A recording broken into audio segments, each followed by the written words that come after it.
So in the first video on cosine law, we looked at this first formula which helped us find some sides of some triangles using cosine law.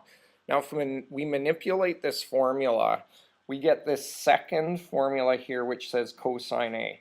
And because it starts with cosine A, it means that we're actually going to use this formula to solve for an angle.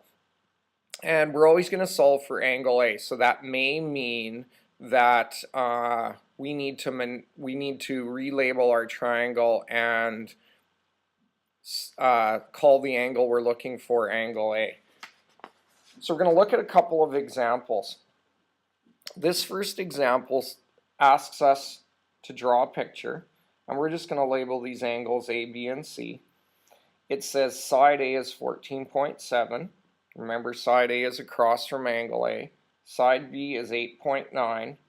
And side C is 12.6. And it asks us to determine the largest angle in this particular diagram. Now, we need to remember some things from earlier geometry and trigonometry. The largest angle is actually across from the largest side. So in this case, they're asking us to find angle A. So we are going to write out our formula. This formula is given to you on your formula sheet, so you don't have to memorize it, you just need to know how to use it. Now, the biggest mess up that people make is putting the wrong values in for B and C in this formula. If you look, B is 8.9, C is 12.6, and A is 14.7.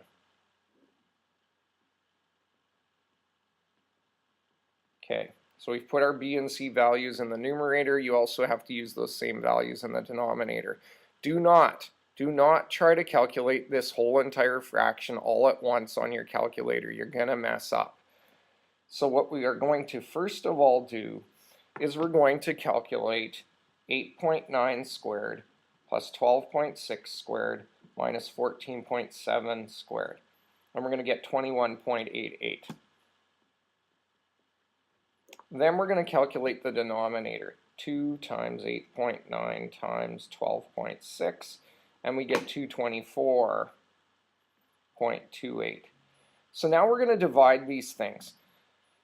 So we're going to take 21.88 and we're going to divide it by the answer we just got, and you're going to get that cosine A is 0.0976. You can round this answer to 4 decimal places. That's enough accuracy to get the correct angle in this case. Now, that's the value of cosine A. How do we get the value of A? Well, we have to move cosine to the other side of the equation. And when we do that, it becomes inverse cosine. So if we take inverse cosine of our answer, it gives us 84.4 degrees. And we always round angles to the nearest whole degree. So our answer for this angle at A is 84 degrees. Some of you are going to say, well, Mr. Kaminsky, that doesn't even look like an 84-degree angle. You're right. But the bottom line is we never worry about how we draw the diagram. The diagram is never assumed to be to scale. We always look at the values and the data that we have and use that to calculate something. So even though it doesn't look like 84, we know we've done our work right. It is indeed an 84-degree angle. Now, in this particular question, we've got a real-world problem and they give us a diagram. It says 2 ships set out from a port, P. They're headed in different directions. The first ship sails 7 kilometers to R and the second ship sails 8 kilometers to Q. The distance between R and Q is 13 kilometers, and it says determine the angle between the 2 ships. That's the angle they took off at. Remember, this is not labeled A, B, C. Our formula, which starts with cosine A, means we're solving for angle A. So we're going to relabel this diagram A, B, C. Now we're going to be able to use our formula to calculate our result. So again, be careful what you put in for B and C. B in this case is 8, C is 7, and A is 13. So when we calculate this, calculate the numerator, we take 8 squared plus 7 squared minus 13 squared, we get negative 56. And 2 times 8 times 7 gives us, 112. So, how do we solve this? Remember, this is what cos A is, so we need to convert this to a decimal.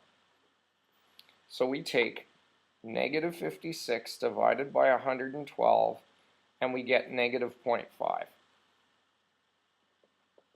And to get angle A, we take inverse cosine, because we're moving cosine to the other side of the equation, of negative 0.5, and we get that angle A is 120 degrees. So there we go. That's how you find angles using cosine law. Not really that difficult, but the most important part is making sure that you label your triangle correctly and that you put the values in the correct position in the cosine formula.